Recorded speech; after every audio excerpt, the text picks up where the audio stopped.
Thank you for listening to the Plain State Podcast, a production of the Department of English at the University of Nebraska-Lincoln. Fasten your seatbelts for part 2 of the conversation between Bianca Swift, Celie Knudsen, Celine Haynes, and Jack Buchanan, members of the UNL Slam poetry team.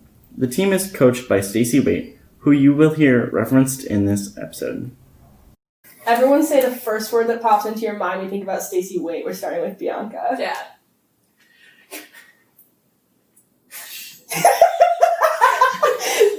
Jack is under pressure right now. Do you want me to go? Hug. Oh man, I was gonna do that one. What's yours? I was gonna say Stacey's the best hugger. Warm, very warm. I can't do it in one word, I'm sorry. Stacey is literally, there's never been a time in my entire poetry career where I felt like she wouldn't include something I say or value something that I say or provide. She's literally always there for you, is always willing to accept you, is ready to, is wanting you to unload whatever you feel like you can't say to her. But We should also mention that she does not get paid. Well, that's what I was going to say. So she's like... So I read her book. Not to drop her book, but she wrote this book, Bush Geography, which if you haven't read, you should. I read her book after I had met her several times, but I read it and it was just like... On one level, Stacey is like our person. She is the person we trust more than anyone. I think there's something really vulnerable about going into competitions. really quick, Yeah. Stacey Waite is our head coach. Yeah, that's a good thing to know. Sorry. There's something really vulnerable about going into a competition space, going and doing something that may or may not be really emotionally draining and having numbers thrown at you. And I never, ever feel safer than when Stacey is in charge. She makes the choices about who's going to go up. She makes the choices where she's like, that was a BS call. You know, like, she does all of that. So I think that she just, like, really embodies the team. And she's so famous. I mean, it's poet famous. But, like, one time she told me that she was checking out Whole Foods and the cashier brought her book out of her bag and was like, will you sign this? Oh, Which is, like, totally Stacey because Stacey has, like, a niche, right? But, like, it's beautiful. yeah. She's so famous and so, like, caring and giving. I never feel like I have to be embarrassed whenever we're at practice. Like, I could go up and just read some trash. And I'm not going to feel bad. She's kind of, it's like a family we built, and she does it all for free. Like, other coaches at other schools are literally getting paid thousands of dollars. Coaches who are less educated and less cool, and who, she, like, competed on the slam scene herself. She's overly qualified to be our coach. She is the director of the grad studies program in the English department. She's doing a million different things, and she sits there for at least an hour a week with us, often at 9 p.m. after her children go to bed. And wants to, like, hear what we have to say about the world. I don't know if I could say anything cooler about her than that. And I also feel like there's kind of, like, a lot of harm that coaches can do, especially, like, I've seen kind of in a comfy space. Absolutely. To their charges. But charges, that's such a bad word. But I also just think that, like, I've never felt, like, more like, even when I'm, like, very nervous about doing a poem, like, I'm very, very, like, safe and solid in the way that Stacey, I love that I, like, have to think very, very little about anything. Stacey knows what's going on. Stacey's gonna say what's happening next. I'm just there to be moved like a puppet. Yes. And that's, like, so comforting. And Stacey cares way more about us as people than as poets, which is, like, there's this thing where art has become this, especially in the slam scene, it's become this idea of the product, like we were talking about numbers earlier. And Stacey really doesn't care about that. Like, she believes in us and wants us to win and wants the calls to come down the right way and all of that. But she would much rather, like, I did a poem about my abuse last year, and it really messed with my head after the thing. And she would much rather sit with you and make sure that you were okay than care at all about if it was your best performance. Like, I don't know, I just feel so safe. Yeah. She really wants whatever you put out there to be a reflection of yourself and not a reflection of, like, a poet sometimes. And that's what I love with her. About Stacey the most is that we all have said it, but she's so caring and so patient with everything we do, and she's going to be there no matter what. She's going to be there as a coach, as a person, as a friend, as whatever you need her to be, and that is the most beautiful thing that I could find in a human, and that is Stacey Waite. And, like, an experience I had with her, and I kind of talked about it a little bit with you all earlier, but I remember we were at a competition at Cup C, and I completely could not remember any of my words to this poem. And there's times when I look at Stacey, I'm like, she's so good at everything she does. I don't want to disappoint her. I don't want to disappoint her. I want to be that person who shows her I have skill, you know? And like, and we were just practicing, and everyone was doing great on the team who was just reading over their poems and everything, but I couldn't get it. And I felt like a failure. And part of me just wanted to go sit in my cocoon as a person with anxiety would do. But Stacey was like, no, come with me.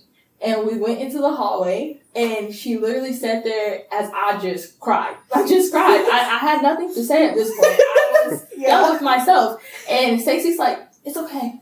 It's okay. You can cry it out.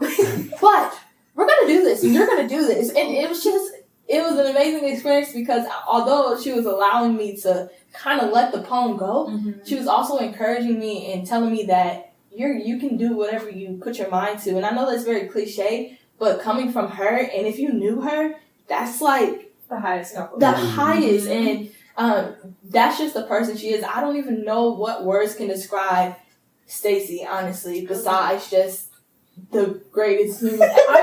She's been this way since I was in high school. Yeah. She's been a support system to me before she was even my coach. And that's just beautiful to me because I don't even have that in my family sometimes. Yeah. So to have Stacey, and she doesn't even see that she's this big of a tribute to my to my life. She has no idea. Yeah, I don't know. Amazing. I'm like, She respects us so much too. The whole time I think, wow, you're so much better at poems than any of us. And she sits there and she just really wants to talk to you. And she really, I talked to her like one-on-one, and she deeply believes in every person's work at the table. Not just like who we are, but she believes in our work and what we can create. I've never felt anything like that in a mentor. I don't even think that she knows that I know this. I was fortunate enough to be coached by Stacey in high school.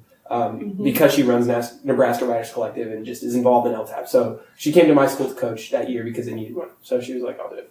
And I found out through a secondhand source that That will not be named. My sponsor at the school was really like wanting me to write something that was traumatic for me because she knew it would score well. And Stacey respected me enough as an artist, even when I was in high school, just to say, no, he doesn't have to do that.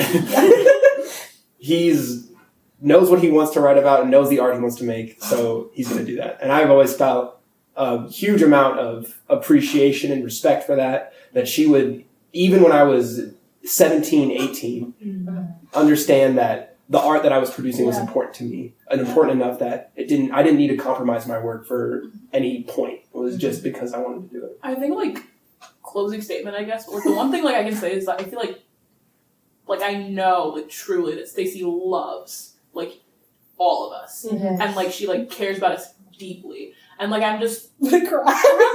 I just don't I know that like we don't like ever like score like super high or like in the top like 5, but like I think we like truly have to be one of the luckiest teams because like we have a coach who like cares about us for sure as people, and she goes to bat for us.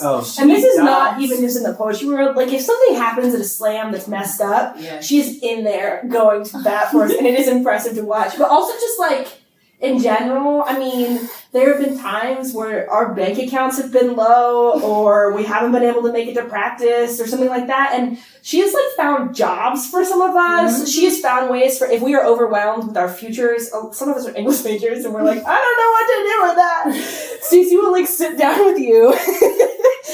Some people say quit, but Stacey doesn't. Stacey sits down and is like, look at what's possible for you and what can I do to make it happen. Like there's a point I think where a lot of coaches stop. Like you walk out of the practice and the coach is like, not my problem anymore. Stacey is great at like having boundaries and caring for her own children, obviously.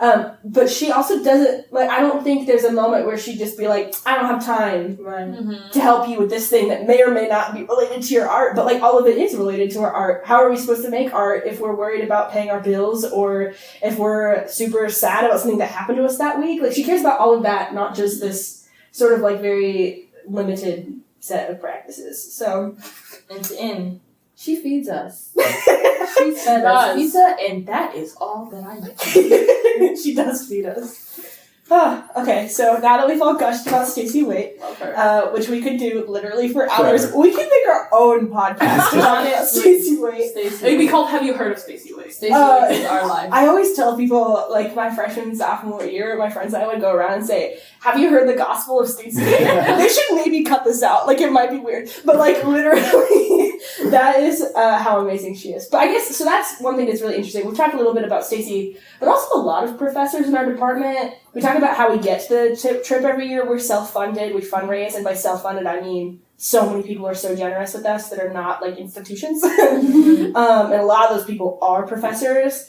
which is really amazing.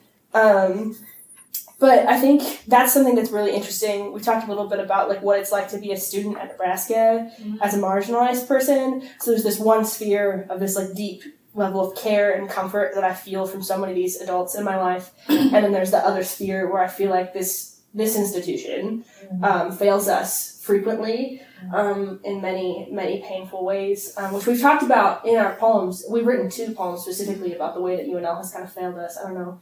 Either of you want to talk about that, or Jack, I guess? It was a bit before my time, so, like, since I'm so... You helped us with newer the one to last this year, I guess. Well, yeah, but I wasn't as involved as everybody else. I heard the poems and I gave as much feedback as I could, but my experience with UNL, I'm sure, is a lot different than all of you guys. Like, I don't live on campus. I'm here. I go to class, and I'm out. I'm not involved. So in some ways, the Slam team is a thing. Yeah, the Slam Tether's team us. is like the thing for me on campus. This is what I love to do. And Yeah. I said this earlier, but I think UNL might be scared if they knew what the Slam team was saying. And also just like, I think that we wrote a poem that we talked about briefly earlier about white supremacists on campus, but more even than just the fact that this boy basically was walking around our campus and making us fear for our lives. We also talked about the UNL's response to it. I guess, Bianca, I think you had the idea for the poem. I did. I wrote so many poems about this. This was, like, truly, I think we talk a lot about trauma, but there's, like, a very specific racial trauma that I have dealt with and, like, deal with. But, like, I don't think it's ever peaked, like, how it's peaked here. And it wasn't even because of the white supremacists, right? Because I've seen white supremacists, like, I've seen Nazis, like that's, like, we live in Nebraska. Like, I dealt with that. But there was something about being in an institution where a white supremacist was valued higher than not just one black person, all black, queer, Jewish people. Yeah. And I wrote so many poems because I had never felt like so beaten in that moment that I had. And because I had written so many poems, I think it eventually made it into the poem where there was an email they had sent out. Yeah. Where they were like something about next time, something about when he does something, or when he's like it hadn't already happened. Like, it was hadn't not already been. Yeah, university-wide response as to what they had decided to do, which was nothing. Yeah. They had decided to do nothing. They gave us t-shirts. I was going to say, the t-shirts. Hate will never win. Which is actually a line. So that's something that's really interesting that we use their rhetoric. So they gave us these t-shirts that said "Hate will never win" after this guy was around campus, and they decided that he had a right to go to school here. And there's a line in the poem where we're basically calling him out, and we're saying hate will win, has won, always will, just knows not to bite the hand that feeds it. And I think that to me, I don't know, I think that we danced around how much we wanted to say it was the institution's fault. But yeah, I think there was a moment where it was so dehumanizing for multiple people with multiple identities on campus and I think it was even more insulting because they've had this major push for diversity. So they're very interested, it feels like UNL is very interested in what black kids and queer kids and Jewish kids and all these other people are doing on campus. They're interested in this idea of how can we attract minorities here? We know we have a diversity problem, and they're willing to talk about it. And so often it is marginalized people that are the face of their campaigns, and they're showing a lot about how they care, in quotes. And they want to change the image of the school, but when it comes down to the actions, it's just not there. I think that was what, to me, I mean, obviously I'm speaking from a white perspective, so I definitely have a lot of privilege in this arena. But to me, what was so insulting about that moment was this is coming from 2 years you've been saying you want to do better in this arena, and here's your perfect chance to say that you value those kids above this one, and you just can't take it. And it's like I don't even I want to let you speak. Like I don't even know. Like to this point, like I still don't even know if I can fully articulate it. Oh yeah. But there was like the line where like I had to like 5 days afterwards, and I think this was in one of the other poems. I had to have like a very specific like white friend walk me to and from everything. And my mother, she like told me that it was like in the middle of winter, like middle of fall, middle of August. She was like, you can't wear a coat or anything heavy because you can't be impeded if you need to run. And it was just the truly like dehumanization of knowing that you are on this campus and a white supremacist is on this campus and one of you matters more and it's not you. Yeah. That you have to share the same space with somebody and you are wearing this skin. I mean, I'm black, so I'm just going to talk about wearing this skin that automatically identifies who I am, but this person gets the privilege to sit wherever he wants to sit and pretend that he is going to be this type of person one day, but in the next day he's not. Like he told us, he said, I could be sitting right next to you. I could be smiling right next to you, and you'll never know because I'm going to act when I want to act. That is the thing that I feel UNL failed me the most on. And like, I don't know, going to a PWI, so predominantly white institution, as a black person has been something that I have struggled with for so long, and it's been hard for me. Like if I talk to someone who goes to a HBCU, so a historically black college or university, they're always like, how could you stay there? And like, it's rough. So when that happened, like for me, I didn't even know how to internalize it. I didn't even know what to do. I just felt shocked, but it's weird because as a black person, I feel shocked about everything. So when this happened, it was shocking, but it also was like, I kind of expected that. But it sucks because I give too much to this university for them to give nothing back to me. But to put it back on your poem, I didn't write the poem. It was definitely Bianca and Celie who created this masterpiece. It was beautiful. But when I would hear it in practice and eventually got to be a part of it in some ways and shapes and forms, the poem is what really helped me understand how I felt about the situation. And I don't think y'all knew that, but like, even as the person I am in this skin, I couldn't figure out where I wanted to be in the story. I just knew I didn't like it, like having to wear this shirt that said, hey, we'll never win, when I know it's BS.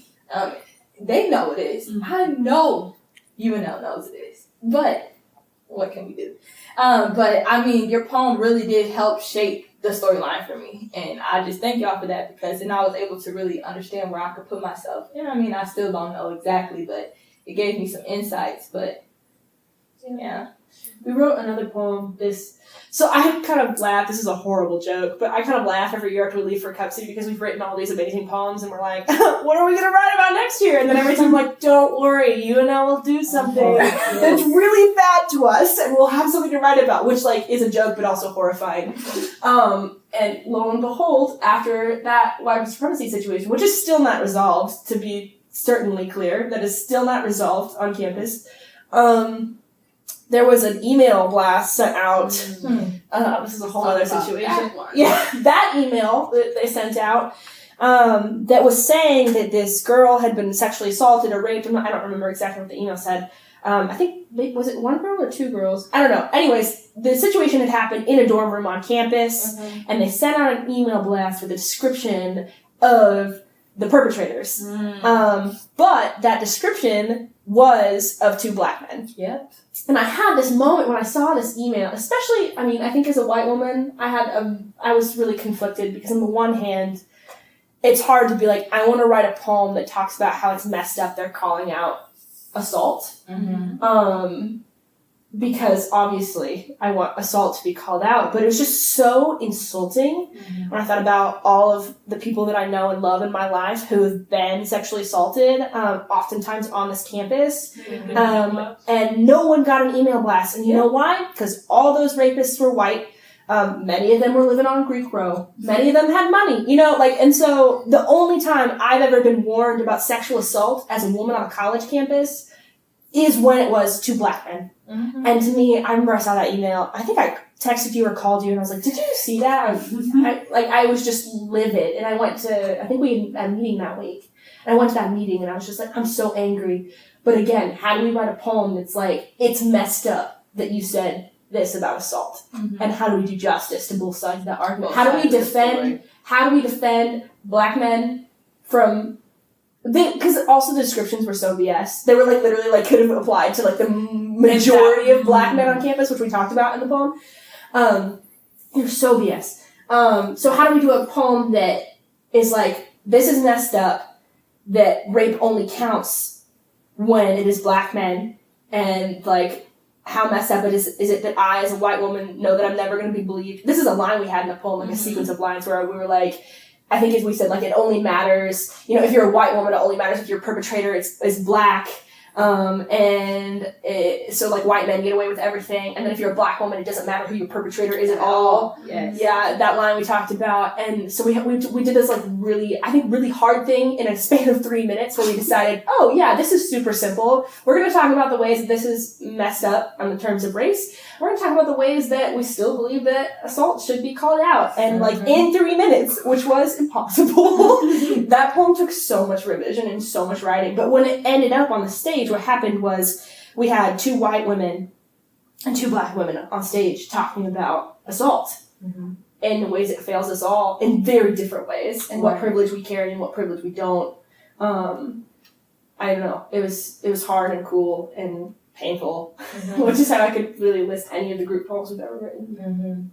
And I think with that poem, when we were able to go on stage together, all 4 of us, and we divided it up in the way that we did, it was one of the most empowering experiences for me because I identify with pieces of that poem tremendously. And when I got to talk lines with Bianca that really resonated with being a black woman who's abused and who gets no justice, period. Never. It doesn't matter. We get no justice, and when we say things, most of the time no one wants to hear it. So, like, being able to share those lines with her was touching. And then going on the other side, being able to share lines with Jax, who was also a member on our team and is white, like, sharing those lines were just also touching in a new way because I'm like, I can share this identity, this experience with somebody who's totally different from me, and it still gets the point across. So I think that poem really did justice for us. I don't know how much justice the school is doing for us, but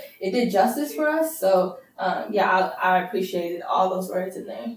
Yeah. And I also think as much as like, because like I do think, as much as like I feel like sometimes Cussy can devolve into kind of like a trauma fest where it's just like, hey, here's our pain. Like there's also something like, I'm not gonna say anything that we don't all know, but like the like very, very cathartic thing of having something hidden. Because like, for example, like I didn't write about my body until like last year because it's like this giant like unseen secret. And I feel like sometimes, and like the way that UNL treats its students also sees that, but like the way that you take something that's supposed to be hidden and then you perform it on a stage to hundreds of people, and you're like, it like, not to be like poetic and like also like gross, but like kind of like absolves you of all like the sin and all like the dirt and all like the, not all the anger, but it's like, because now it's no longer a dirty thing or it's no longer a disgusting thing because now people have heard it and it's true and and it's like, Can I ask a question? Because I haven't heard you talk, Jack, and I want to know, how do you feel after you heard these poems, because you've gotten to experience the storyline a little bit with us, like, as a person who kind of fits these identities that kind of translate in this poem, so white and black, like, how does it make you feel as a man? Like, I just want to know your experiences with the poem. So for that poem specifically, you know, I am who I am. I'm not like the idea of what a lot of people think when they think black male. Like I've come to terms with my identity and I'm aware that I don't like the things that people think I should like or do the things people think I should do. And I'm okay with that.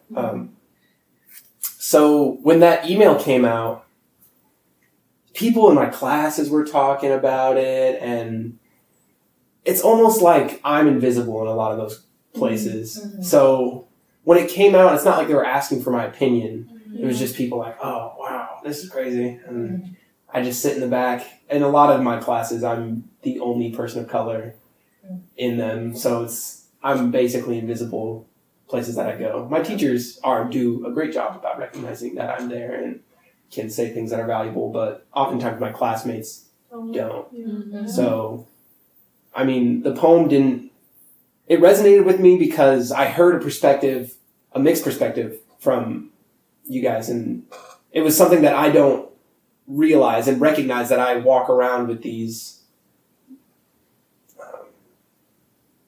that I walk around like, as a man, I can't think in the way that you guys think. I don't have certain fears. No one's trying to like get my body. You know what I mean? Like, that's not a thing that scares me or that I have to worry about. So I never really think about it. So when you guys talked about it, it was eye-opening, I would say. Because it's just something that I don't think about day to day. But when I realize that you guys have to think about it all the time, it's kind of, it upsets me that is the state that we're in. But I don't know. I think a lot of our poems have like Bianca was saying, like this sort of like absolution of sin. Like there's this moment on stage where you walk up and you do the poem and you know it's going to fix absolutely nothing. Like when it comes to the whole structure of the world, of the university, of whatever has happened, it's not going to fix anything. But sometimes it just makes it worse. Sometimes it does make it worse. Sometimes you speak and that is taken from you. But for a moment, it's like you get to give this thing. You don't have to carry it by yourself. There's a whole room of people who are going to carry it for you. And that just feels like, to me, it feels like the smallest bit of justice. I think that's something we're all really focused on. We're super justice oriented. And I think that's something that we come to, I personally think that all four of us come to head with the university a lot. In what ways the university devalues us as marginalized people. The university has been really horrible with queer people, is trying to do better. But sometimes I think all of us are asking the question, like, are you trying to do better for us, for our lived experiences, for our bodies? Or are you trying to do better for the photo op, for the enrollment numbers, for we're not a super white institution anymore because that's a bad thing to be now in 2019. Like, so I think for us, poetry is like, I guess I shouldn't speak for everyone, but I think for me, poetry is a moment where I have to be like, you're going to listen, damn it. You're going to listen to me for 3 minutes. I have the stage and I'm going to tell you what I feel about what you've done to me. It's definitely like kind of like a Rage Against the Machine moment, isn't it? Where it's like, because I like love to talk, like not gonna lie to you guys, but before, like in middle school, like before, like if there was nowhere for me to just, like no one listened to me, because why would you? Because I'm like a black girl, like you're like the least listened to people, like statistically. But like I think I did like a recruiting thing, and someone asked me like, why do I write poetry? And I was like, because you listen. Like there's like nothing better than being heard when you are never heard. And if that's like all I ever get from doing slam poetry, then like freaking thank God. Plain State is produced by Robert Lipscomb, post-production by Stephen Ramsey, music by Shadows on a River. My name is Mitchell Evans, and on behalf of the Department of English at the University of Nebraska-Lincoln, thank you for listening to the Plain State Podcast. Tagline forthcoming.